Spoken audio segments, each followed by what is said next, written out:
يا عبادي الذين آمنوا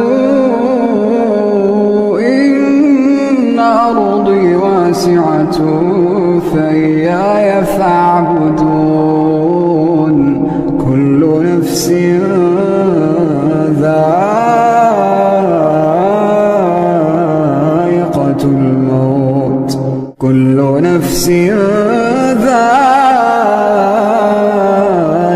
الموت ثم